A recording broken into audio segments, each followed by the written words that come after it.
الحمد لله نحمده ونستعينه ونستغفره ونعوذ بالله من شرور أنفسنا ومن سيئات أعمالنا من يهده الله فلا مضل له ومن يضلل فلا هادي له وأشهد أن لا إله إلا الله وحده لا شريك له وأشهد أن محمدا عبده ورسوله أما بعد فإن خير الحديث كتاب الله وخير الهدي هدي محمد صلى الله عليه وسلم وشر الأمور محدثاتها وكل محدثة بدعة وكل بدعة ضلالة وكل ضلالة في النار. أعوذ بالله من الشيطان الرجيم. بسم الله الرحمن الرحيم. إن المنافقين يخادعون الله وهو خادعهم وإذا قاموا إلى الصلاة قاموا كسالى يراؤون الناس ولا يذكرون الله إلا قليلا مذبذبين بين ذلك لا إلى هؤلاء ولا إلى هؤلاء ومن يضلل الله فلن تجد له سبيلا. يا أيها الذين آمنوا لا تتخذوا الكافرين أولياء من دون المؤمنين أتريدون أن تجعلوا لله عليكم سلطانا مبينا. محترم حاضرین، خطبہ مسنونہ کے بعد سورہ نساء کی 2-3 مشہور آیتیں میں نے تلاوت کی، جس میں اللہ رب العالمین نے منافقین کی کچھ صفات اور پہچان علامتوں کا ذکر کیا. اس میں منافقین کی مذمت ہے، ان کے لیے وعید اور دھمکی کا پہلو ہے، اور مومنوں کے لیے، صحیح ایمان والوں کے لیے نصیحت اور عبرت کا سامان ہے کہ آپ اگر ایمان کے منہج پر قائم رہنا چاہتے ہیں تو ان صفات سے اپنے آپ کو پاک صاف رکھیں. یہ صفات پسندیدہ نہیں ہیں، یہ مومنین کا طریقہ نہیں ہے. اللہ رب العالمین نے قرآن مجید میں، جیسا کہ آپ جانتے ہیں، مومنین کی علامات، کافروں کی صفات اور منافقین کی پہچان الگ الگ بیان کی. علامہ ابن قیم وغیرہ نے کہا، اور ہم دیکھ سکتے ہیں کہ سب سے زیادہ جس چیز کو رب العالمین نے ذکر کیا ہے وہ منافقین کی علامت، گویا اس کی ضرورت تھی. اور اگر ہم غور سے دیکھیں، سماج، معاشرے اور عملی زندگی پر نظر ڈالیں تو معلوم ہوتا ہے کہ لوگوں میں نفاق کا عنصر زیادہ غالب ہے، اور اسی کی تنبیہ کرنا، اس کی طرف توجہ دلانا زیادہ ضروری تھا. انہی میں سے بہت سارے اوصاف بیان کیے گئے ہیں. جمعہ کا وقت بڑا محدود و مختصر ہوتا ہے. آج کے خطاب میں کچھ ان آیتوں کے حوالے سے خاص طور سے 1-2 باتیں عرض کرنا چاہتا ہوں. یہ جو پہلی آیت ہے، 1-2 ہفتہ قبل اس پر تھوڑی موڑی گفتگو ہوئی تھی، ہم سرسری طور سے پھر اس پر بات کرتے ہیں. اللہ نے فرمایا کہ ان المنافقین یخادعون اللہ وہو خادعہم، کہ منافقین کی روش، طریقہ، ان کا مزاج اور منہج جو ہے وہ یہ ہے کہ منافقین اللہ رب العالمین کے ساتھ چال بازیاں کرتے ہیں، دھوکہ دہی کی کوشش کرتے ہیں. مطلب ان کا طریقہ کار ایسا ہے، ان کا عمل ایسا ہے، وہ ایسا راستہ اختیار کرتے ہیں جس سے وہ، جیسے لوگوں کو دھوکہ دیا جاتا ہے دنیا میں، ایسے ہی وہ اللہ تبارک و تعالیٰ کو دھوکہ دے رہے ہیں. غلط چیز کو، نفاق کیا ہے؟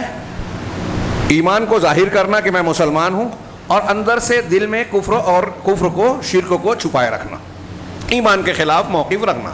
ظاہر اور باطن کا یہ فرق. اگر ہم یہ کہیں کہ یہ عقیدے کا نفاق ہے تو نفاق کی اور بھی کئی شکلیں ہیں، بہت ساری شکلیں ہیں. کچھ اعتقادی نفاق ہے. عقیدے کا منافق ہونا ایمان سے باہر بھی کر دیتا ہے، اور انہی کے لیے ان آیتوں کے بعد آگے آیت میں ہے ان المنافقین فی الدرک الاسفل من النار، کہ منافقین جہنم کے سب سے نچلے اور نیچے کے طبقے میں ہوں گے، درجے میں ہوں گے. یہ ان لوگوں کے لیے ہے جو اعتقادی منافق ہیں، اور جو عملی نفاق کے شکار ہیں وہ اس سے کم درجے کے ہیں. وہ مسلمان ہوتے ہوئے منافق ہو سکتے ہیں، اور جن کے اندر عملی نفاق کی کثرت ہو جائے اس کی صفات، تو اہل علم نے کہا کہ وہ آگے چل کے اعتقادی منافقت میں پڑ جاتا ہے. جیسے شرک اصغر والا شرک اکبر میں چلا جاتا ہے، ایسے ہی نفاق اصغر کا خوگر اور عادی آدمی نفاق اکبر میں جا سکتا ہے. چنانچہ میں یہ عرض کر رہا ہوں کہ بہت ساری شکلیں منافقت کی ہے، اور ان آیتوں پر غور کر کے اگر آپ جائزہ لیں اور قرآن کی دوسری آیتوں کو جو منافقین کی پہچان کے سلسلے میں بیان کی ہے، تو ہمیں نظر آئے گا کہ ہمارے گھروں میں، محلوں میں، مسجدوں میں، مدرسوں میں، سماج اور معاشرے میں، شہر میں بلکہ عالمی سطح تک دیکھ لیں، مسلمانوں کے بھیس میں آپ کو منافقین کی بھیڑ نظر آئے گی. ہاں آگے ہم دیکھیں گے. اللہ رب العالمین کہتا ہے کہ منافقین کا طریقہ کار یہ ہے کہ اللہ سے چال بازی کر رہے ہیں. کیسے؟ دکھاوے میں نیکی کر رہے ہیں، اندر سے برائی کو چھپا رکھا ہے لوگوں کو دکھانے کے لیے. آگے اللہ نے خود کہا وَإِذَا قَامُوا إِلَى الصَّلَاةِ قَامُوا كُسَالَىٰ يُرَاءُونَ النَّاسَ. نماز کے لیے کھڑے ہوتے ہیں، اٹھتے ہیں تو سستی کے ساتھ، جو سب سے اہم فریضہ ہے، سستی سے. کیوں سستی سے کھڑے ہوتے ہیں؟ اس لیے کہ دل میں ایمان نہیں ہے. جب دل میں ایمان نہیں ہے تو نیکی کی رغبت نہیں ہے، اللہ کو خوش کرنے اور اللہ کی ناراضگی سے بچنے کا دل کے اندر جذبہ نہیں ہے. جب جذبہ، تڑپ اور رغبت نہیں ہے تو اس بنیاد پر نیکیاں کرتے ہیں تو بے دلی سے، ہاں بالکل اس طرح سے جیسے ایک بوجھ ہے جو لاد دیا گیا ہے، نہ چاہتے ہوئے کر رہے ہیں. تو منافقین کا یہ رویہ جو اللہ رب العالمین کو دھوکہ دینے والا ہے، یہ اسے سمجھتے ہیں کہ بڑی چالاکی ہے، لیکن یہ دراصل سب سے بڑی حماقت اور بے وقوفی ہے ان کی. اپنے آپ کو جو چالاک سمجھتے ہیں، اس سے بڑھ کر بے وقوفی کیا ہو سکتی ہے کہ وہ ایسا سمجھ رہے ہیں کہ اللہ تبارک و تعالی ہمارے باطن کو نہیں جانتا. ہم میں سے جتنے لوگ ایسی برائیاں کرتے ہیں کہ لوگوں کو دکھاتے ہیں کہ ہم اچھا کر رہے ہیں اور اندر سے ہمارا مقصد کچھ اور ہے، مقصد کچھ اور ہے. ہاں کہ جو ہے اس سے ہم دنیا کی شہرت کمائیں گے، لوگوں کے سامنے اچھے بنیں گے، اندر سے ہمارے مقاصد کچھ اور ہیں. علامہ ابن رجب حنبلی رحمہ اللہ نے کہا کہ نفاق عملی کی ایک بہت بڑی خصلت یہ ہے کہ انسان کوئی عمل کرتا ہے اور ظاہر کرتا ہے کہ اس سے اس کا ارادہ خیر کا ہے. عمل کر رہا ہے، ظاہر لوگوں کے سامنے یہ کر رہا ہے کہ میں بھلا چاہتا ہوں، اچھا چاہتا ہوں. ہاں وہ کہہ گئے کہ انہ قصد بہ الخیر وانما عملہ لیتوصل بہ الی غرض لہ سیئ. وہ کرتا اس لیے ہے جبکہ کہ دل میں اس کے کوئی بری غرض اور غلط مقصد ہے، وہ اسے پورا کرنا چاہتا ہے. اور جب وہ پورا ہو جاتا ہے اور اس دھوکے اور مکر و فریب کے ذریعے سے اپنے مقصد کو پا لیتا ہے تو وہ اس خطا پر خوش ہوتا ہے کہ میں مقصد میں کامیاب ہو گیا، لوگ میری تعریف کر رہے ہیں، ہاں میرا فوٹو چھپ رہا ہے، سوشل میڈیا پہ جو ہے مجھے لائکس مل رہے ہیں، اور ایسا ہو رہا ہے ویسا ہو رہا ہے. یہ میں تھوڑی سی تشریح آج کے زبان میں کر رہا ہوں. علامہ ابن رجب کی عبارت ہے. وہ کہتے ہیں کہ ایک انسان اس دھوکے کے ذریعے سے اپنے برے مقصد کے کو پہنچتا ہے اور پھر کامیابی ملنے پر اس دھوکے سے کچھ ظاہری طور سے کامیابی بظاہر نظر آتی ہے تو اس پر خوش ہوتا ہے، سامنے والے کو بے وقوف سمجھتا ہے، لوگوں کی تعریف سے مگن ہوتا ہے، ہاں اور وہ اپنے اس برے مقصد کو اصل میں حاصل کرنا چاہتا ہے جو اس کا اصل غرض، جو اس کی اصل غرض ہوتی ہے. یہ اس قسم کا نفاق آپ میرے ان تشریحات سے اگر واقعات پر غور کریں تو مذہبی اعتبار سے، سیاسی اعتبار سے، سماجی اعتبار سے آج آپ غور کیجئے کہ بہت سے دینی مقاصد پر کام کرنے والے صوفیہ، رافضی، تحریکی، یہ مسلمانوں میں اسلام پسندی کا ڈھنڈورا پیٹتے ہیں کہ ہم تزکیہ چاہتے ہیں، نیکی چاہتے ہیں، آخرت چاہتے ہیں. لیکن آپ جب ان کے اصل چیز کو کھنگالیں گے تو نظر آئے گا کہ ان کا یہود و نصارہ سے تعلق ہے. یہ غیروں کے اعلی کار بنتے ہیں. مسلمانوں میں جو سچے مسلمان ہیں ان کی مخالفت کرتے ہیں، ان سے ساتھ دشمنیاں مول لے لیتے ہیں، ان کے عیب ڈھونڈتے ہیں، جو عیب نہیں ہے وہ الزام لگاتے ہیں، سچ کو جھوٹ اور جھوٹ کو سچ بیان کرتے ہیں. خود یہود و نصارہ سے تعلق رکھیں گے اور اہل حق پر الزام لگائیں گے کہ یہ ان سے تعلق رکھتے ہیں. ہاں ان کی دوستی دشمنیوں کا معیار کیا ہے؟ ہاں آگے ہم کہیں گے کہ ادھر بھی تعلق اور ادھر بھی تعلق، یہی منافقین کا معاملہ ہے. آپ دیکھیے ہمارے یہاں اگر کوئی سفارتی طور پر سلفیوں کا سعودی عرب کا تعلق ہو جائے تو اس سے غیر مسلموں سے دوستی، یہود و نصارہ سے دوستی کا نام دے دیا جاتا ہے. ہاں آپ اور جب دیکھیں گے انہیں تو داعش کے بنانے میں ہیلری کلنٹن کہتی ہے کہ ہم نے اخوانیوں سے مدد لی. جتنے مسلمانوں کے خلاف تحریکیں چل رہی ہے یہ نوجوانوں کو استعمال کیا جاتا ہے، نئی نئی تنظیمیں اگتی ہیں، پی ایف آئی ہو، فلاں ہو، ڈھیما ہو. اگر آپ غور سے دیکھیں گے فتنے کے شروع میں نوجوانوں کو سمجھ میں نہیں آتا، جاہل ہوتے ہیں. حسن بصری نے کہا کہ فتنہ جب آتا ہے تو عالم آدمی سمجھ لیتا ہے، جاہل اس کے جانے کے بعد جب اس کے نقصانات کو جھیل لیتا ہے تب سمجھتا ہے کوئی فائدہ نہیں. آپ دیکھیے اخوان المسلمین کے بانی حسن البنا آن ریکارڈ کتابوں میں درج ہے، احداث صنعت فی التاریخ، صنعتی تاریخ، اس کے حوالے سے لوگوں نے نقل کیا یہودیوں کے وفد کے سامنے وہ تقریر کرتے ہوئے کہتے ہیں کہ خصومتنا مع الیہود لیست دینیہ، کہ یہودیوں سے ہمارا جھگڑا دینی نہیں ہے، مذہبی نہیں ہے۔ اللہ تعالیٰ نے ہم کو یہ حکم دیا ہے کہ اہل کتاب سے ہم قتال کریں، جھگڑا کریں تو جدال کریں، احسن طریقے سے کریں، ہماری یہودیوں سے مذہبی جنگ نہیں ہے۔ کون کہہ رہا ہے؟ حسن البنا، اخوان المسلمین کے بانی پیشوا، جن کے پیچھے ایک قوم چلتی ہے، امام مانتی ہے، اور بعض اخوانیوں نے یہاں تک کہا کہ صحابہ کرام سے اونچا سمجھتے تھے۔ یہ جب لوگوں نے بات کی، یوسف القرضاوی صاحب جو ابھی حال کے تھے قطر کے، وہ کہتے ہیں کہ وہ بھی اس کی تائید کرتے ہیں، کہتے ہیں کہ یہود و نصارہ کے ساتھ تو حسن سلوک کا تعلق ہے، ہمارے لیے وہی حق ہے، اگر وہ ہمارے ملک میں رہتے ہیں تو کوئی مسئلہ نہیں، ہمارے ان سے یہودیوں سے جھگڑا زمین کا ہے، دینی جھگڑا نہیں ہے۔ انا للہ و انا الیہ راجعون۔ قرآن کی کتنی صاف صاف آیتیں ہیں کہ یہ تم سے سب سے زیادہ عداوت رکھتے ہیں، مشرکین اور یہود اور مشرکین، ان کے مقابلے میں نصارہ کم رکھتے ہیں۔ اشد الناس عداوہ قرآن نے کہا، یہ کہہ رہے ہیں کہ عداوت دینی نہیں ہے۔ قرآن کہتا ہے کہ یہود اور نصارہ اس وقت تک آپ سے راضی نہیں ہوں گے جب تک آپ ان کے ملت کی پیروی نہ کر لیں۔ کتنی مثالیں دی جائے، ہر روز ہمارے خلاف سازشیں رچ رہے ہیں، انہوں نے پوری دنیا میں بن رکھا ہے، ہر راستے سے حملہ کر رہے ہیں اسلام اور مسلمانوں پر۔ یہ ان سے کہہ رہے ہیں کہ ہماری دین عقیدے کی، یوسف القرضاوی کا یہاں تک جملہ ہے کہ اعتقاد کا جھگڑا نہیں ہے۔ پھر آپ کا عقیدے کا جھگڑا صرف سلفیوں سے ہے، صرف اہل الحدیث سے ہے؟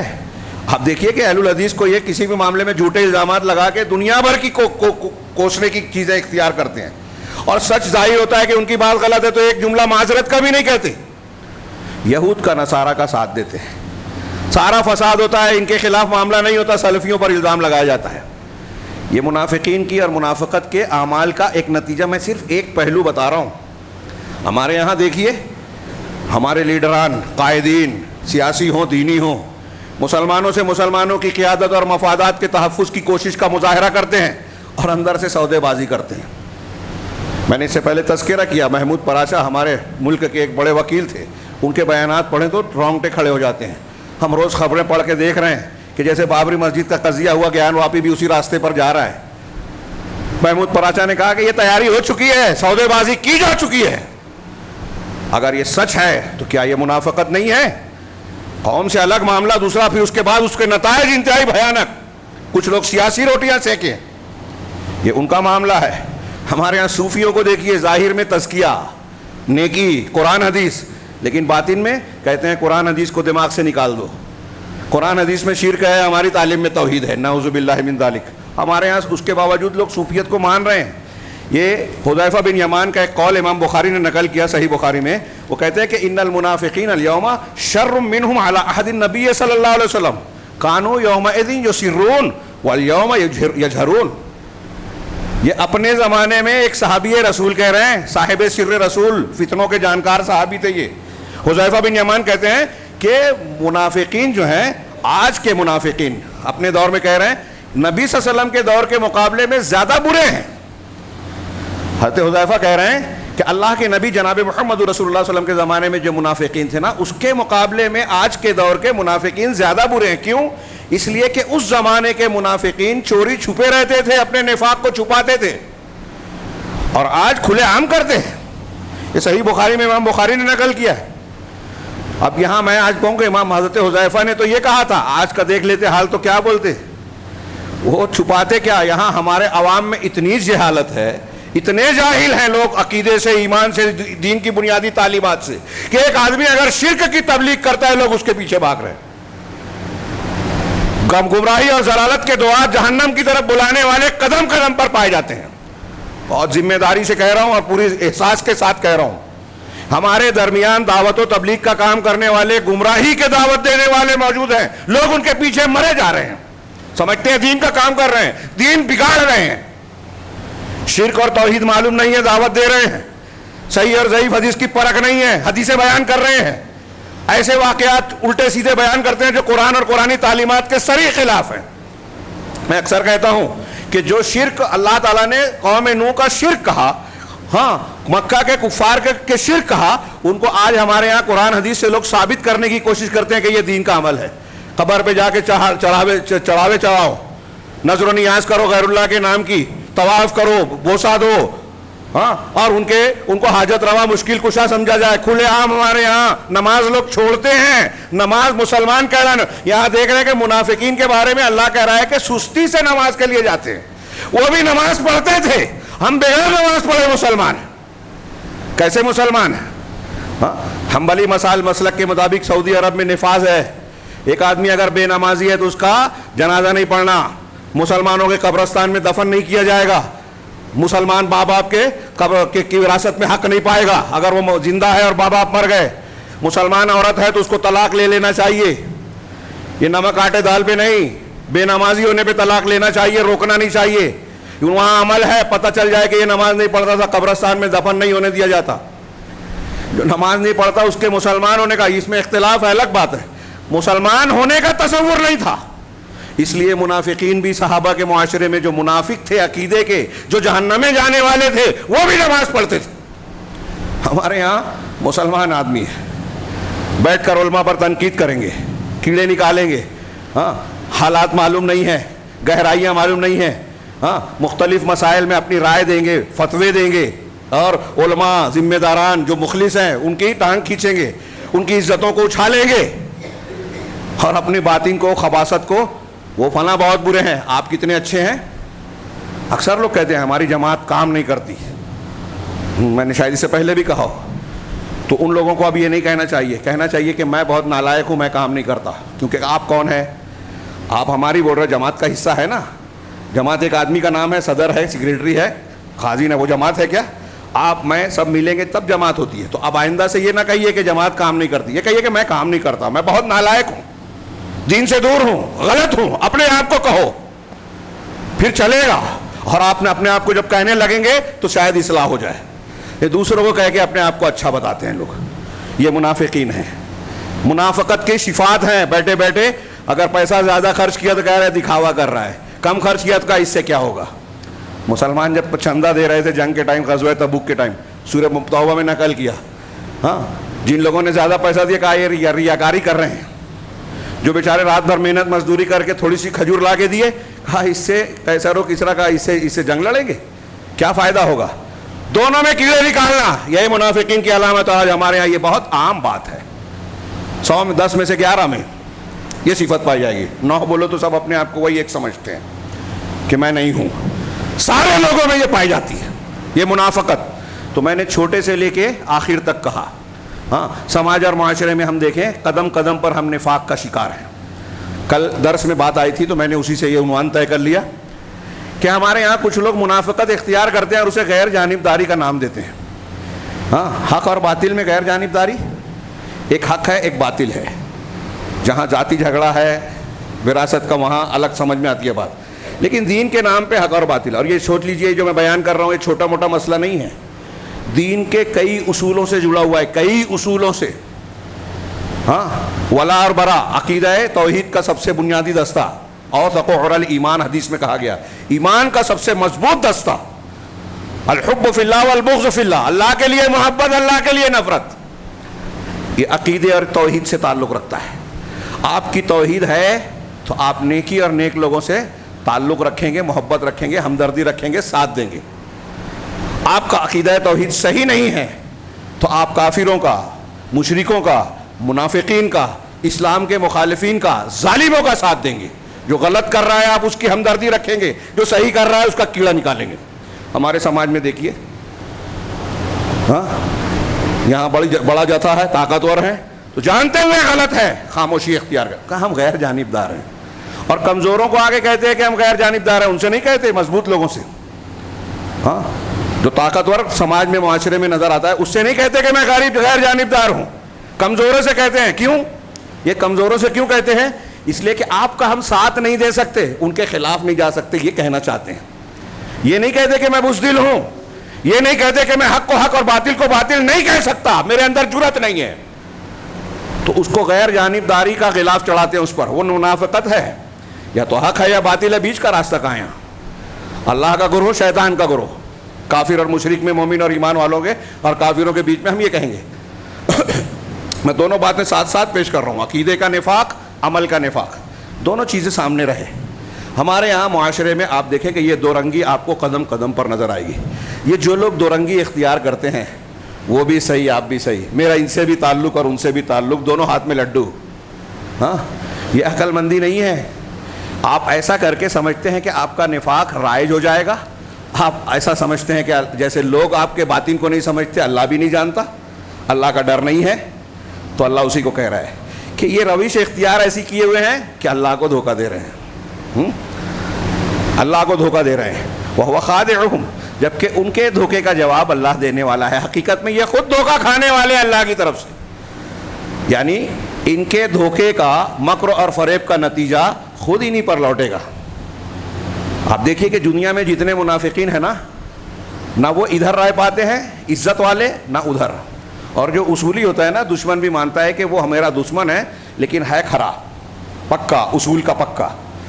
اور جو سب کو خوش کرنے کی کوشش کرتا ہے اس سے کوئی خوش نہیں رہتا. اور یہ بات حدیثوں میں موجود ہے کہ اللہ جب جس سے خوش ہوتا ہے، محبت کرتا ہے، تو حضرت جبرائیل کو کہتا ہے کہ میں فلاں سے محبت کرتا ہوں، تم بھی کرو. جبرائیل 7ویں آسمان کے فرشتے کو کہتے ہیں کہ اللہ بھی محبت کرتا ہے، میں بھی فلاں سے، آپ بھی کرو. پھر وہ 6 پہ 5ویں پہ کوتے کہتے آسمان دنیا پہ آنے کے بعد ندا ہو جاتی ہے اور دنیا کے لوگوں کے دل میں بھی اس کی محبت پیدا ہو جاتی ہے. اور جو اللہ کو ناراض کرتا ہے، اللہ ناراض ہوتا ہے. تو ایسے ہی نفرت کے بارے میں جبرائیل فرشتوں سے کہتے ہیں کہ ہم ان سے نفرت کرتے ہیں، تم بھی کرو. اور پھر دنیا کے لوگ بھی نفرت کرتے ہیں بالآخر. ہر دل عزیز بننے کا چکر آدمی کو منافق بناتا ہے. اور یہ موضوع میں نے ایسے ہی نہیں چھیڑا. آج اس نفاق کی بنیاد پر ہمارے سماج اور معاشرے میں برائیوں کی حوصلہ افزائی ہوتی ہے. جب آپ کسی برے کو برا نہیں کہتے، اچھے کو اچھا نہیں کہتے، اچھے کی تائید نہیں کرتے، اور برے کی مذمت اور ناراضگی کا مظاہرہ نہیں کرتے، تو اس سے برائی کی حوصلہ افزائی ہوتی ہے. برے لوگ طاقتور بنتے ہیں. اللہ کے رسول صلی اللہ علیہ وسلم کا فرمان جو سب کو یاد ہے کہ جو برائی دیکھے ہاتھ سے روکے. اس کی طاقت نہیں ہے تو زبان سے، اگر اس کی طاقت نہیں ہے تو دل سے، اور اس کے بعد رائی کے دانے کے برابر ایمان نہیں ہے. صحیح مسلم اور مختلف الفاظ کے ساتھ روایتیں آپ جانتے ہیں، یاد ہے. بتائیے کہ یہ معیار کہاں فٹ کریں گے؟ ہمارے یہاں ایک آدمی سودی لین دین کر رہا ہے، جماعت کے معاملے میں خیانت کر رہا ہے، جماعت کی پراپرٹی کو، قوم کی پراپرٹی کو اپنی بنا رہا ہے، اسکول میں جو ہے ڈونیشن کھا رہا ہے، ہم اس کی تائید کر رہے ہیں، بہانے تلاش کر. یہ جائز ہے. ایک ٹیچر، ابھی سنا تو میں حیرت زدہ رہ گیا. ایک ٹیچر جب تک ایڈ نہیں ہے گورنمنٹ کی سے افیلیٹڈ نہیں ہے، کیا کہتے ہیں اس کو، اس سے گورنمنٹ کی تنخواہ نہیں مل رہی ہے، تو ایک غریب آدمی کو لگا کے رکھا ہے. جہاں یہ پتہ چلا کہ اب منظور ہو کے ایڈ آنے والی ہے، اسے ہٹا دیا، اپنے رشتہ دار کو لگا دیا. ہمارے سماج میں ہو رہا ہے. میں نے سنا 15 سال 20 سال 25 سال کچھ لوگ یوں ہی ملازمتیں کر رہے ہیں. وہ بیچارے فاقہ مستی کے شکار ہیں، مہینے کے آخر میں قرض لے کر کام چلا رہے ہیں، دوسرے کام کر کے جو ہے ضرورت پوری کر رہے ہیں، اور یہ سر سید بنتے ہیں، پھول ہار پہنتے ہیں. ایک قوم کے لیے بہت اچھا نیک کام. میں نے کسی خطبے میں کہا تھا کہ ہمارے یہاں کرانہ دکان اور پان کی دکان والے کو بھی پھر پھول ہار پہنائیے کہ وہ بھی خدمت کر رہے ہیں. ہاں، بزنس جب کر رہے ہو، تعلیم والیم کنارے، علم کی فضیلت جو ہے تقریروں میں بیان کرتے ہیں. کوئی تعلیم حاصل کر کے آج انسان نہیں بنتا، کوئی علم کے لیے، اچھائی کے فروغ کے لیے نہیں. یہی نفاق ہے کہ ہمارے اچھی چیزیں بھی برے مقصد کا ذریعہ بن گئی ہیں. دین کا عنوان لگایا، بورڈ لگایا، دین کا نام ہے. سوشل میڈیا پہ آدمی فتوی، ابھی میں نے کہا تھا ہمارے ہاں کچھ لوگ آپ کے اندر آپ سے مجھ کو دشمنی ہے. اب آپ کے اندر میں نے ایک ایپ ڈھونڈا، اس کا سوال بنایا، مفتی صاحب سے سوال کیا، اس کے خلاف جواب آیا، اب میں سوشل میڈیا پہ ڈال رہا ہوں. میرا مقصد یہ نہیں ہے کہ دین پھیلا رہا ہوں، نیکی پھیلا رہا ہوں. یہ علامہ ابن رجب کی تشریح دماغ میں رکھیے. لوگوں کو میں ظاہر کر رہا ہوں کہ میں نیکی کو پھیلا رہا ہوں، دکھاوا یہ کر رہا ہوں کہ میں بہت اچھا کام کر رہا ہوں، مبلغ ہوں، داعی ہوں، حرام کو حرام کہہ رہا ہوں. لیکن نہیں، میرا مقصد یہ ہے ہی نہیں. ایک آدمی جو میرا دشمن ہے، میرے مخالف ہے، اس کے اندر ایک عیب پایا جاتا ہے، میں لوگوں کو یہ بتا رہا ہوں کہ دیکھو اس نے یہ گناہ کیا ہے اور یہ حرام کام کر رہا ہے. اور اگر میرا پسندیدہ آدمی شرک کر رہا ہے، نفاق اختیار کر رہا ہے، خیانت کر رہا ہے، چوری کر رہا ہے، کھلے عام کر رہا ہے، تو وہاں میں خاموش رہوں گا. کون سا دین آپ کا؟ یہ منافقت نہیں ہے. عام طور سے آج کل سوشل میڈیا پہ جو دینداری ہے، میں تو اسے یہی سمجھتا ہوں زیادہ تر 80% 90% ایسا ہی نظر آتا ہے کہ لوگ دین نہیں پھیلا رہے ہیں، اپنی قابلیت، اپنا علم بتا رہے ہیں. کسی پر حرف اور کسی پر تنقید کرنا مقصود ہوتی ہے. ایک حدیث بیان کرتے ہیں تو مقصد یہ نہیں ہوتا کہ حدیث پھیلائیں، مقصد یہ ہوتا ہے کہ فلاں اس کے خلاف ہے. بظاہر نیکی کر رہے ہیں، حقیقت میں مقصد کچھ اور ہے، تو پھر برکت کہاں رہے گی؟ ہمارے انفرادی اعمال یہ ہیں. سیاست میں کیا ہے آپ دیکھ رہے ہیں, اداروں میں دیکھیے, اسکولوں میں دیکھیے, ہاں دواخانوں میں دیکھیے, کوئی ہمارا اجتماعی ڈھانچہ ہے وہاں دیکھیے, ہر جگہ نفاق. فلاں بورڈ مسلمانوں کے علماء, مسلمانوں کے لیڈران, مسلمانوں کے فلاں, سودے بازیاں. جس کو جہاں طاقت ملی ہے وہ سودے بازیاں کر رہا ہے. اور روش کیا اختیار کیا ہے, وہی جو اس جملے میں, جامع جملے میں قرآن نے کہا کہ منافقین اللہ سے چال بازیاں کر رہے ہیں, دھوکہ دہی کی کوشش کر رہے ہیں.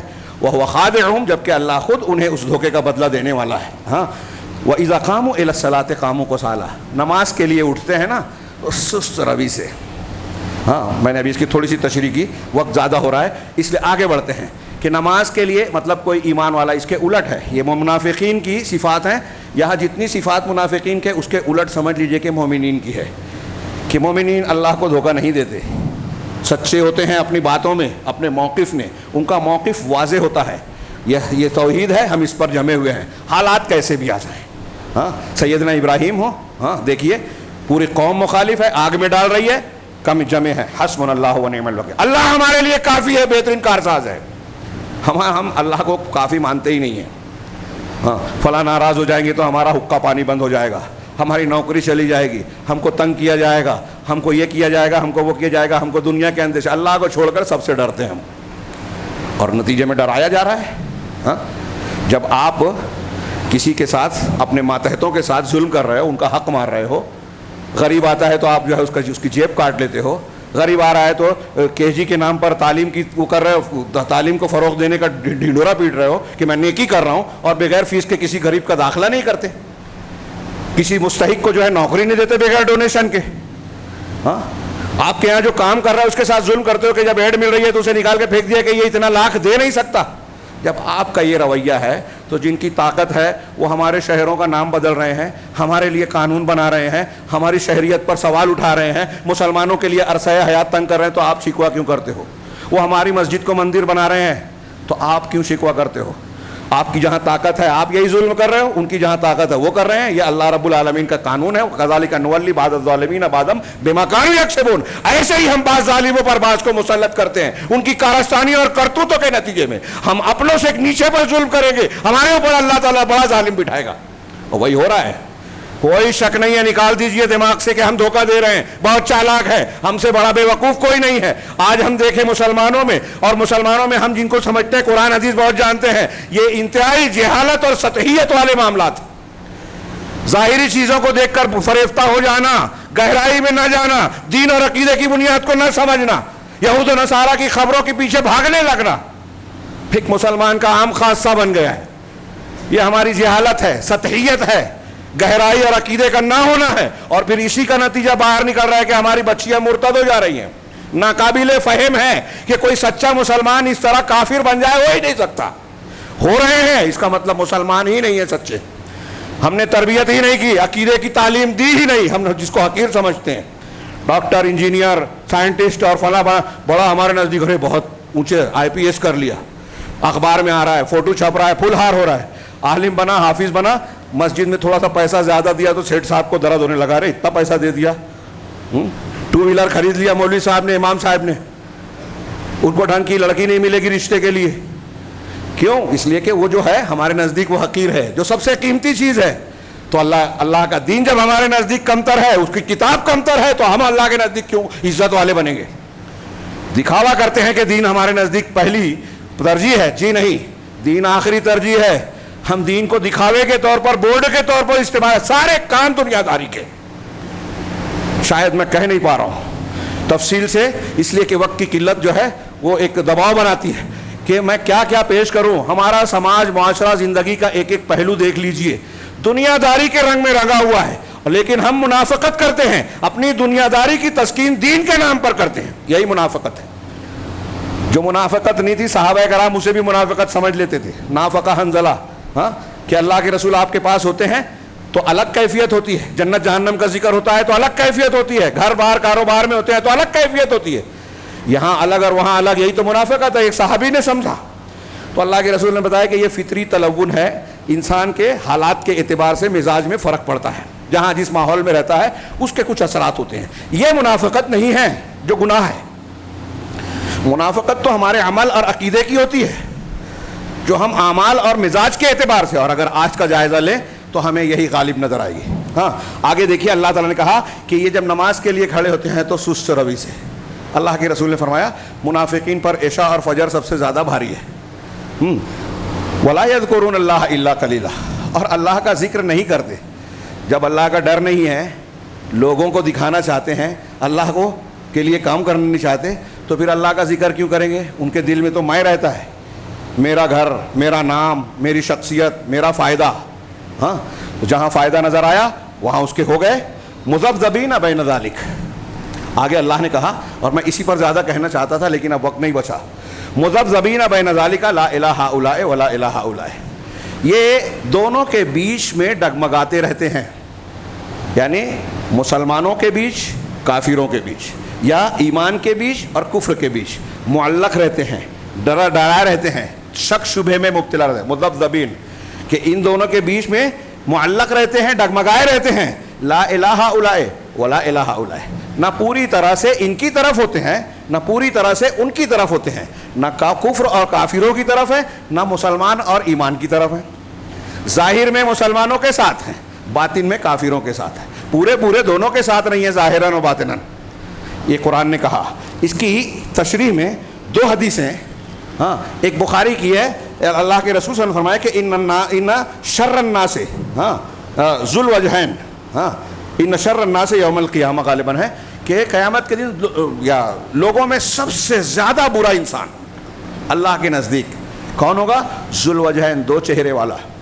ہاں یاتی ہؤلاء بوجہ وہؤلاء بوجہ، جو ان لوگوں کے پاس ایک چہرے کے ساتھ آتا ہے اور ان کے پاس ایک چہرے کے ساتھ جاتا ہے. یہ دو چہروں کی بات ہے. ہمارے یہاں 25 چہرے ہیں لوگوں کے، بہت سارے چہرے ہیں. ہاں جہاں جیسا حال ہے وہاں ویسا رنگ ہے. ہمارے یہاں کچھ لوگ ہیں مذہبی مسلکی اعتبار سے، بریلویوں میں گئے تو کہا کہ ان کے اندر حب رسول ہے، ان کی تعریف کر رہے ہیں. قبر پرستی اور یہ سب اپنی جگہ، شرک کر رہے ہیں، اس کا کوئی مذمت نہیں، ان کی تعریف. ہاں صوفیوں کے پاس گئے تو ان کی تعریف، فلاں کے پاس گئے تو ان کی تعریف، اہل الحدیث میں آئے تو ان کی تعریف. سب اچھے ہیں. ہاں اختلافی بات مت کرو. میں اکثر یہ بھی بات آج کل کہہ رہا ہوں کہ ہم جب کہتے ہیں کہ یہ صحیح ہے، باقی بدعت ہے، گمراہی ہے، فلاں شرک ہے، تو ہمارے یہاں مسلمانوں کی اکثریت جو ہے، ارے اے مولانا تو اختلافی مسئلہ، شدت ہے ان کے اندر، شدت ہے. میں شرک کو کہوں، شرک کو بیان کروں تو آپ کہتے ہیں کہ شدت ہے. اس کا مطلب یہ کہ میں شرک کو نہ بیان کروں. نرم روی اعتدال کا مطلب یہ ہے کہ آپ اگر شرک کر رہے ہیں تو کرنے دوں، آپ اگر بدعت کر رہے ہیں تو کرنے دوں. ہاں ہمارے یہاں ہے نا اخوانی تحریکی جماعت اسلامی، حکومت قائم کرنا ہے، حکومت کے لیے اتحاد چاہیے، اتحاد کے لیے جھگڑا نہیں. اب جھگڑا نہیں، اس کا مطلب شرک کو شرک مت بولو، فاتحہ پڑھو کہ مت پڑھو، میلاد پڑھو کہ نہ پڑھو. میرے بھائیو ایک بات دھیان رکھیے، یہ جو میں بیان کر رہا ہوں نا، اگر ان ایک دو بنیادوں پر غور کریں تو ایسی جماعت سے آدمی توبہ کر لے، یہ حق ہو ہی نہیں سکتے. اللہ کے رسول کے ممبر پہ کھڑا ہو کے اللہ کے گھر میں پوری ذمہ داری سے کہہ رہا ہوں، یہ جانتے ہوئے کہ بہت سارے لوگ ناراض ہوں گے، لیکن میں اسے ذمہ داری مانتا ہوں. اور اس طرح کی ایک ایک دو چیزیں موٹی موٹی آپ ہر جماعت میں دیکھ لیجئے. یہ صوفیہ کی میں نے بات بتائی، جہاں وحدت الوجود ہے، شرک کی سب سے گھناؤنی شکل، بار بار کہتا ہوں. ہمارے یہاں رائج ہے، اب عورتوں میں بھی پھیلایا جا رہا ہے. اگر یہ پھیلاؤ گے تو آپ کی مسجد نہیں، آپ کا گھر بھی چھینا جائے گا، اللہ تعالیٰ کی مدد نہیں آئے گی. شرک کرنے والے کی اللہ مدد نہیں کرتا. قرآن کہہ رہا ہے وَلَا تَجْعَلْ مَعَ اللَّهِ إِلَٰهًا آخَرَ فَتَقْعُدَ مَذْمُومًا مَخْذُولًا، مخذول ہو جاؤ گے. اگر شرک کرو گے اللہ کی مدد نہیں آئے گی. اور وہی مسلمان جیل رہے ہیں. تو اب ایک آدمی شرک کر رہا ہے، صوفی ہے، یہ بھی سب چیز میں اللہ. دیوبند کے مفتی صاحب نے ناندیڑ میں بیان کیا، سوال جواب لمبی بات ہے، میں تفصیل نہیں بیان کر سکتا. ایک نئے اہل حدیث لڑکے نے وہاں کے مفتی صاحب سے سوال کیا کہ آپ کہتے ہیں ہر چیز میں اللہ ہے، تو ہندو جس مورتی کو پوچھتا ہے اس میں بھی ہے؟ تو مفتی صاحب نے کہا ہاں. دیوبند کے مفتی صاحب سے پوچھا اسٹیج پر، تو سوال یہ کیا گیا، پہلے انہوں نے اہل حدیثوں کو برا بھلا کہا کہ غیر مقلدین ایسے ویسے، اور آخر میں یہ کہا کہ مفتی صاحب نے صحیح کہا ہے. مجھے بتائیں، اور یہ آپ سے نہیں پوری دنیا کے مفتیوں سے، علماء سے پوچھ رہا ہوں، کیا قرآن و حدیث کے مطابق یہ دین حق ہے؟ اس سے بڑا شرک اور اس سے بڑی گمراہی کیا ہو سکتی ہے؟ خالق اور مخلوق کو ایک ماننا وحدت الوجود ہندوؤں کا، یونانیوں کا عقیدہ ہے، یونانی فلاسفہ کا، اسلام کا نہیں ہے. خالق اور مخلوق دونوں الگ ہیں، اللہ اور مخلوق ایک نہیں ہے. لکھ لیجئے, جان لیجئے. اور آپ نہیں مانتے تو مشرک اور کافر. وہ کہہ رہے ہیں کہ مورتی میں بھی اللہ ہے, مطلب ہندو پوج رہا ہے تو اللہ کی پوجا کر رہا ہے. یہ صوفیوں کا عقیدہ ہے جو ہمارے گھر گھر میں پھیلا ہوا ہے. اب ہم خاموش ہیں. ایک آدمی زنا کر لے, چوری کر لے, کوئی چھوٹا موٹا گناہ کر لے تو ہم بہت اس کے بارے میں برائیاں کرتے ہیں. ہماری مجلسوں میں ارے وہ شرک کرتا ہے, یہ کتنا بولتے ہیں, اس کی اصلاح کرنی چاہیے. ہمارے سماج میں شرک ہو رہا ہے, بدعت ہو رہی ہے تو اللہ کا عذاب آئے گا, کتنی فکر ہے ہم لوگوں کو. یہ ہے منافقت, یہ غلط کا پر خاموشی اختیار کرنا. ہاں, اس کو چالاکی سمجھتے ہیں, ہم سے کیا. اور جو کر رہا ہے اس کو کرنے بھی نہیں دیتے, طاقت بھی نہیں پہنچاتے اسے. ایک عالم ہے, حق بیان کر رہا ہے, ایک گروہ ہے جو سچائی کی دعوت دے رہی ہے, وہاں اس سے بھی ہم الگ رہتے, غیر جانبدار رکھ کہتے تمہارے ساتھ بھی نہیں ہے, ان کے ساتھ بھی نہیں ہے, تمہارے بھی ساتھ ہے, ان کے بھی ساتھ. ایسا کہے کہ آپ طاقتور کو جو ہے غلط کو جو ہے صحیح کہہ رہے ہو, صحیح کے جواب میں رکھ رہے ہو, اور صحیح والے کی حوصلہ شکنی کر رہے ہو اس کا ساتھ نہ دے کر. یہ اس کا نقصان نہیں ہے, یہ آپ کا خود کا نقصان ہے. جو اللہ نے کہا نا کہ ایک طرف تو آپ منافقت کر رہے ہو, گناہ کا کام کر رہے ہو اور اسے اچھا سمجھ رہے ہو, اور حقیقت میں اس کا نتیجہ تو آپ ہی کو بھگتنا ہے. تو یہ اس سے بڑی بیوقوفی کوئی نہیں ہے, اس سے بڑا نقصان کوئی نہیں ہے. یہ بیوقوفی بھی ہے, نقصان بھی. اپنے آپ کو آپ کتنا بھی چالاک سمجھیں. تو مذبذبین بین ذالک میں تشریح کرنا چاہتا ہوں کہ ہمارے یہاں سماج اور معاشرے میں قدم قدم پر, میں اکثر کہتا ہوں گھر میں ساس بہو کا بھی جھگڑا ہو رہا ہے, تو آپ اگر غلط کا ساتھ دے رہے ہو تو یہ منافقت کی جو عقیدے کا نہیں ہے, عمل کا ہے, لیکن تھوڑی سی ایک صفت آ گئی کہ آپ یا پھر یہ کہہ رہے ہو کہ نہ میں ان کے ساتھ میرے دونوں ہیں, تعلق ہے. تعلق آپ کا دونوں سے ہے, رشتہ داریاں ہیں, تو حق قائم رہے گا, لیکن آپ کو سچ کہنا ہے, غلط کو غلط کہنا ہے. ہاں, کہیں حکمت کا تقاضا ہو سکتا ہے کہ آپ تھوڑا رک کے کہیں, اچھے انداز سے کہیں, کسی ایسے انداز میں کہیں کہ بات بگڑنے کی بجائے بنے, یہ بات ٹھیک ہے, لیکن آپ خاموشی اختیار کریں, صحیح اور غلط کو ایک خانے میں رکھیں. یہ ہمارے سماج میں ہو رہا ہے. اور دوسروں کو چھوڑیے, میں اہل الحدیث کی بات کروں. ہم اہل الحدیث میں یہ کامن ہے, قرآن و حدیث کو یہاں ہم مانتے ہی نہیں ہیں. ہاں, جو چھوٹی چھوٹی باتوں پہ لوگوں کی تنقید کرتے ہیں نا, لوگوں کی تنقید کرنا چھوڑ دیجئے. یہ بھی منافقین کا ہی طریقہ ہے کہ اپنے میں جھانکے کے بغیر پکے مسلمانوں کی کا عیب تلاش کرتے ہیں. اور اگر آپ نے کسی کا عیب پا لیا, آپ نے میرے بارے میں جانا کہ میں بہت برا انسان ہوں, اور پھر اس کو سوشل میڈیا پہ ڈال رہے ہیں, تقریر میں بیان کر رہے ہیں, فلاں ایسا نام لے کر, کیا یہ دین ہے؟ یہ ہمارے یہاں جو فتویٰ منگا کے لوگ چھاپتے ہیں, ڈالتے ہیں, لوگوں کے خلاف سازشیں کرتے ہیں. یہ سازش کرنے والے, مکر و فریب کرنے والے, یہ جو کر رہے ہیں, دکھاوا کرتے ہیں کہ ہم اسلام پھیلا رہے ہیں, حدیث کو سوشل میڈیا پہ ڈال رہے ہیں, فتویٰ ڈال رہے ہیں, لیکن کسی کی برائی کرنا مقصود ہے, کسی کی عزت اچھالنا مقصود ہے, کسی کو بدنام کرنا مقصود ہے. اور کوئی اچھا کام کر رہا ہے تو اس کو روکنا مقصود ہے کہ اس کی تقریر مت ہونے دو, اس کا خطبہ مت ہونے دو, اس کو لوگوں میں بدنام کرو. جو یہ کر رہا ہے یہ چھوٹا موٹا گناہ نہیں ہے میرے نزدیک, اگر خاص طور سے دین کے معاملے میں لوگ رکاوٹ ڈالتے ہیں. یہ منافقین کا کام ہے, ہمارے یہاں ہو رہا ہے اور ہم ساتھ دے رہے ہیں. کوئی یہ نہ سمجھے کہ میں ایسا نہیں ہوں, ہم سب کہیں نہ کہیں شریک ہیں اس میں. اور اگر ہم نے اپنے آپ کو درست نہیں کیا تو یہ اللہ تبارک و تعالیٰ جو مذمت اور وعید سنا رہا ہے, اسی پر اکتفا کرتا ہوں, وقت نہیں رہا. اللہ رب العالمین نے فرمایا کہ نہ وہ اس کی طرف ہوتے ہیں, یعنی کفر اور ایمان کے درمیان ڈگمگائے, نہ پورے ان کی طرف نہ پورے ان کی طرف. وَمَن يُضْلِلِ اللَّهُ فَلَن تَجِدَ لَهُ سَبِيلًا. اور جس کو اللہ گمراہ کرے نا, آپ اس کے لیے کوئی راستہ نہیں پاؤ گے. یعنی اللہ رب العالمین یہ وعید ہے کہ جب یہ روش ہم اختیار کریں گے تو اللہ ہمارے دلوں پر مہر لگا دے گا, سمجھ نہیں آئے گی پھر. ہاں, آدمی اچھی باتیں سن کے بھی اچھی باتوں کو مانتا نہیں ہے. آج ہمارا کیا حال ہے؟ تو یہ اللہ رب العالمین کو ہم کو ڈرنا چاہیے کہ کہیں اللہ نے ہمارے دلوں پر بھی مہر تو نہیں لگا دی. اللہ نے آگے فرمایا یا ایھا الذین آمنوا لا تتخذوا الکافرین اولیاء من دون المؤمنین. اے ایمان والو, اللہ کو, مومنوں کو چھوڑ کر کافروں کو دوست نہ بناؤ. ایک اصول ہے ولا اور برا کا توحید کا تقاضا. کافروں سے دلی ہمدردی کرنا مسلمان کے لیے جائز نہیں ہے. ایک لمبا چوڑا اور مقابل فہم مسئلہ ہے جو ہر مسلمان کو سیکھنا لازم ہے. شارٹ میں کہ دلی ہمدردی, دلی تعلق الگ ہے, ظاہری لین دین کرنا, تعلق رکھنا الگ ہے. ایک کافر سے آپ لین دین کر سکتے ہو, دعوت کر سکتے ہو, لینا دینا, تحفے تحائف, الا یہ کہ کوئی شرعی نقصان ہو, ہاں آداب شرعی کے اور احکام شرعی کے ساتھ, لیکن ان سے دلی دوستی جائز نہیں ہے, کسی طرح جائز نہیں ہے, حرام ہے. تعلق لین دین, سفارتی تعلق یہ الگ چیز ہے. دلی دوستی, رازدار بنانا, ہمدردی رکھنا الگ چیز ہے. آج ہمارے یہاں دیکھیے کہ مسلمانوں سے ہم نفرت کرتے ہیں. جس سے ہمارا جھگڑا ہو گیا تو ہم کوشش کرتے ہیں اس کی نوکری چلی جائے, ہم کوشش کرتے ہیں اس کا روزی روٹی کا ذریعہ بند ہو جائے, اس کو لوگوں میں بدنام کر دیا جائے, اس کے ساتھ یہ کر لے, کہیں جگہ نہ ملے, جہنم میں جائے.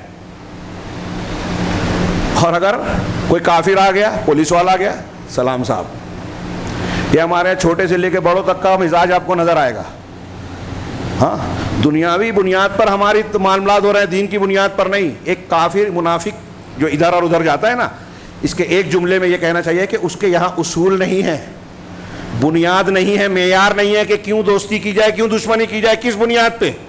ایک مومن کے اندر معیار ہوتا ہے, ایمان, قرآن و سنت, اسلامی تعلیم, کس سے دوستی کرنا ہے, کس سے دشمنی, کس کا ساتھ دینا ہے, کس کا ساتھ نہیں دینا ہے. قرآن و حدیث کی تعلیمات ہمارے لیے معیار ہے. یہ مومن سچا ہوتا ہے. اور یہ بے موقف ہوتے ہیں منافقین, یہ بھی صحیح اور وہ بھی صحیح. ابھی میں نے ذکر کیا نا, عید پڑھو, فاتحہ پڑھو کہ مت پڑھو, میلاد کرو کہ نہ کرو, صوفی بھی صحیح, قبر پرست بھی صحیح, بزرگوں کی پرستش کرنے والا مقلد بھی صحیح, ہاں, قرآن کے حلال کو یہ حرام کہہ رہا ہے وہ بھی صحیح, جیب میں فتوے لے کے گھوم رہے ہیں سود کے حلت کا, اور نہ جانے کیسے کیسی برائیاں ہیں, سب صحیح. غلط کون ہے؟ جو ہمارے مسلک کے خلاف ہے. اب اس کی قرآن و حدیث کو بھی ہم رد کر دیں گے. میرے مولانا, میرے امام نے جو کہا میں وہی مانوں گا. منافقت ہے. ایک طرف آپ کہتے ہو کہ ہم قرآن و حدیث کو مانتے ہیں, اور دوسری طرف قرآن حدیث آتا کہتا ہے کہ نہیں, مسلک کو مانیں گے. یہ میں نہیں کہہ رہا ہوں, قرآن کہہ رہا ہے, سورہ نساء کی آیت ہے, وَإِذَا قِيلَ لَهُمْ تَعَالَوْا إِلَىٰ مَا أَنزَلَ اللَّهُ وَإِلَى الرَّسُولِ رَأَيْتَ الْمُنَافِقِينَ يَصُدُّونَ عَنْكَ صُدُودًا. یہ جو میں نے کہا یہ قرآن کی آیت ہے کہ جب ان کو کہا جاتا ہے جو اللہ نے اتارا اور رسول کی طرف آ جاؤ, قرآن حدیث کی طرف, تو آپ منافقین کو دیکھو گے کہ وہ آپ سے کترا جاتے ہیں, رک جاتے ہیں, مانتے نہیں ہیں کہ اللہ نے, رسول نے جو کہا مان لیں گے. یہ منافقین کی روش بتائی اللہ تعالیٰ نے. آج ہمارے عام مسلمان ہیں, قرآن حدیث پیش کیجئے, کوئی نہیں مانے گا. پیر صاحب کے ہاتھ پہ ہم نے بیعت کی ہے, چشتی, قادری, نقشبندی, اس سلسلے نے جو عبادت بتائی, جو طریقہ بتایا, جو مراقبہ بتایا, وہی کریں گے. اللہ کے رسول کی تعلیم میں نہیں ہے, بدعت ہے, مگر وہی کریں گے. منافقت نہیں ہے یہ. جس کا جیسا عمل کا, عقیدے کا معیار ہے, اس اعتبار سے اس کا نفاق ہوگا. اب اللہ تبارک و تعالیٰ نے کہا یہ منافقین کا جب نفاق کرتا ہے آدمی تو غلط لوگوں سے دوستی کرتا ہے. اسی لیے آگے کہا کہ کافروں, مومنوں کو چھوڑ کے کافروں کو دوست مت بنو. مومنوں سے غلطی ہو گئی یا کوئی دشمنی ہو گئی تو ہمارے نزدیک شرک سے بڑا گناہ ہے, اس کو معاف نہیں کریں گے, اس سے دوستی نہیں کریں گے, اپنی انا کو نہیں دبائیں گے. ہر کافروں کے سامنے مفادات کا معاملہ ہے, اس لیے وہاں جھکیں گے, سجدہ بھی کرنا پڑے تو کر لیں گے. سودا جو ہے, سجدے سے مراد جو سودے بازی کرنا ہے کر لیں گے, کر رہے ہیں. آج ہمارے بڑے بڑے لوگ سودے بازیاں کر رہے ہیں. ہاں, آگے اللہ نے فرمایا اتریدون ان تجعلوا للہ علیکم سلطانا مبینا. یہ خطرناک وعید ہے. کیا تم یہ چاہتے ہو کہ تم اللہ کے اپنے خلاف اللہ کے پاس سلطان مبین کھلی دلیل دے دو؟ اس کا مطلب یہ ہے, اس آیت کا کوئی بھی تفسیر اور ترجمہ اٹھا کر دیکھیے کہ ایسی روش اگر تم اختیار کر رہے ہو تو تم خود اللہ کو دعوت دے رہے ہو کہ ہم کو عذاب دے. اللہ کو اپنے خلاف دلیل دے رہے ہو, حجت دے رہے ہو. یہ روش اختیار کر کے اللہ کے عذاب کو دعوت دے رہے ہو. پوری قوم دے رہی ہے. ہاں, میں نے روایت پیش کی تھی نا کہ قیامت کے دن سب سے برا وہ شخص ہوگا جو دو رخا ہے. ایک بخاری مسلم کی دوسری حدیث ہے, اسے پیش کر کے بات کو سمیٹوں. اللہ تبارک و اللہ کے رسول صلی اللہ علیہ وسلم نے فرمایا کہ منافقین جو ہیں, ہاں, مثل المنافق کا مثل الشاة العائرہ. منافق کی مثال جو ہے وہ بکروں کے درمیان چکر لگانے والی بکری کی طرح ہے. ہاں, یعنی ایسی بکری جو دو بکروں کی جماعت کے بیچ کبھی ادھر جاتی ہے. اس کو نر بکرے کی ضرورت ہے. ہاں, تو کبھی اس بکرے کے پاس جاتی ہے اور تھوڑی دیر رکتی ہے کہ دوسرے بکرے کے پاس جاتی ہے. ہاں, تعیر الی ہذہ مرۃ و الی ہذہ مرۃ. اللہ کے رسول کا فرمان ہے, یہ صحیح مسلم کی حدیث ہے, کہ کبھی ادھر جاتی ہے, کبھی ادھر سے ادھر جاتی ہے. ایسے ہی یہ منافق کا معاملہ ہے کہ نظر آیا کہ یہاں ہمارا فائدہ ہے, مفاد ہے, تو ادھر چلا گیا, یہاں ہمارا فائدہ ہے, مفاد ہے, تو ادھر چلا گیا. حق کیا ہے, صحیح کیا ہے, اللہ کو پسند کیا ہے, اللہ کس سے ناراض ہوتا ہے, اس سے لینا دینا نہیں. لوگ خوش ہوں, میرے مفاد کی روٹی جو ہے وہ سکتی رہے, تو سودے بازیاں کرتے ہیں, لین دین کرتے ہیں.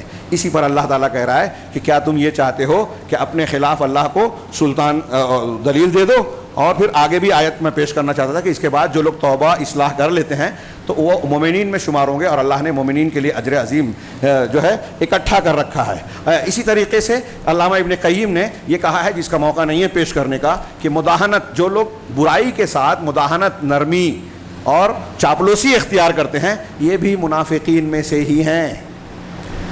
ہاں، غلط ہے ہم جا کے نرمی اور چاپلوسی اختیار کر رہے ہیں۔ ہاں، اس بنیاد پر رات میں نے درس میں اپنے استاذ کے حوالے سے کہا کہ آج جب ہمارے سماج اور معاشرے میں ایک آدمی غلط کام کر رہا ہے، ایک جماعت غلط کام کر رہی ہے، ہاں، شیخ نے فرمایا تھا کہ ایک ادارہ فرض کیجئے کہ وہ چندہ بٹورتا ہے، صدقہ خیرات لاتا ہے کہ ہم بیوہ یتیم مسکینوں کی مدد کریں گے یا غریب بچوں کی تعلیم کا انتظام کریں گے، اور پھر وہ اس مد میں خرچ نہیں کر رہا ہے، ان پر سختی برت رہا ہے، نہیں بہت خرچ ہوتا ہے، ہاں، اور خود اپنے الٹے سیدھے معاملات پر خرچ کرتا ہے۔ ہمیں دکھائی دے رہا ہے کہ یہ خیانت کر رہے ہیں، یہ غلط تصرف کر رہے ہیں، یہ قوم کی ملکیت کو اپنی ملکیت، اپنی سوسائٹی کی ملکیت بنا رہے ہیں۔ پھر بھی اگر آپ چندہ دے رہے ہیں ان کو، یہ میرے استاد صاحب کہہ رہے ہیں اور میں اس سے متفق ہوا، اس لیے بیان کر رہا ہوں، پھر بھی آپ ایک غلط آدمی کو جانتے بوجھتے چندہ دے رہے ہیں تو آپ گناہ کے کام میں مدد کر رہے ہیں۔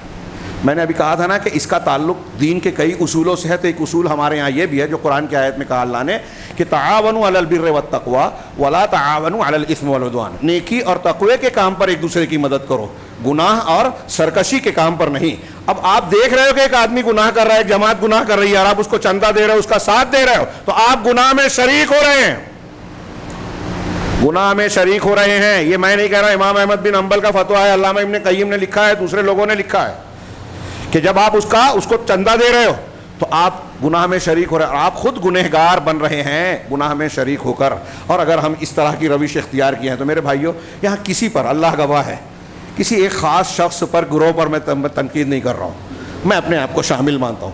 ہمارا رویہ اجتماعی طور سے ہر جگہ اس نفاق کا بنا ہوا ہے، اور یہ آج محاسبہ کرنے، جائزہ لینے کی بہت شدید ضرورت ہے۔ مسلمانوں پر ہر طرف سے عذاب ٹوٹ رہے ہیں، آج خبر دیکھیے اخبار میں، ہاں، ہماری دوسری مسجد کے چھیننے کی پوری تیاریاں، نظر آ رہا ہے کہ کہاں جا رہا ہے معاملہ، ہاں، یہ تیاریاں ہو رہی ہے شہر کے نام پر، یہ ظاہری علامتیں ہیں، اور اس کے پیچھے جو نفرت ہے، اس کے پیچھے جو ہمارے دین اور ہمارے منہج کو نشانہ بنانے کا نشانہ ہے، وہ کسی سے چھپا ڈھکا نہیں رہا، صاحب جانتے ہیں، پوری دنیا جانتی ہے، اور یہاں سے لے کے تل ابیب، واشنگٹن تک یہ منصوبے بنے ہوئے ہیں۔ ہم غافل ہیں، ہمارے لیے اصل میں ڈرنے کی چیز وہ نہیں ہے۔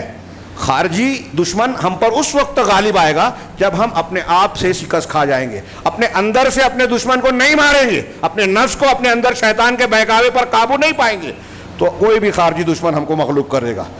اور ضروری ہے کہ اس کو مغلوب کرنے کے لیے ہم ایمان میں پختہ ہوں۔ منافقین کی علامتیں ہم نے پڑھی کہ یہ دھوکہ دیتے ہیں، یہ سستی سے نماز پڑھتے ہیں، یہ جو ہے دکھاوا کرتے ہیں، ریاکاری کرتے ہیں۔ اس کا مطلب مومنین کون ہیں؟ جو دھوکہ نہیں دیتے، جو نماز رغبت سے پڑھتے ہیں۔ ہمارے اندر یہ صفات آنی چاہیے۔ اسی طریقے سے ہم کو سستی سے نہیں، رغبت سے نماز پڑھنی ہے، اور اللہ کا خوب، منافقین ذکر نہیں کرتے، مومنین اللہ کا خوب ذکر کرتے ہیں۔ منافقین دونوں کی طرف نہیں ہوتے، مومنین جو ہے ایمان میں پکے اور ڈٹے ہوئے ثابت قدم ہوتے ہیں۔ اللہ تعالی ہمیں مومنین کی صفات سے متصف فرمائے، منافقین کی صفات سے ہمیں محفوظ فرمائے، اور اس کے برے نتائج سے بھی اللہ رب العالمین ہمیں بچائے۔ اقول قولی ھذا واستغفر اللہ لکم سائر المسلمین، وصلی اللہ علی نبینا محمد، بارک اللہ لنا ولکم فی القرآن المجید، ونفعنا وإیاکم بالآیات الذکر الحکیم، انہ تعالی جواد کریم ملک بر رؤوف رحیم۔